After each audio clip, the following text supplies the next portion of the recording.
Hello guys! Dahil pinanood nyo yung aking garlic cheese bread with talbos ng kamote spread, ibabahagi ko naman sa inyo ngayon kung paano ko ginawa yung aking talbos ng kamote spread. Madali lang siya. So ang kakailanganin lang natin ay talbos ng kamote leaves, 1 salted egg, 1 pack mayonnaise, 2 pieces garlic, at spring onion, and then salt. So simulan na natin ang paggawa.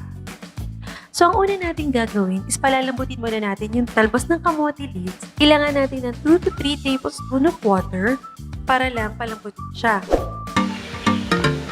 Medium heat lang tayo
Thank you again for watching. I hope you tried it at home.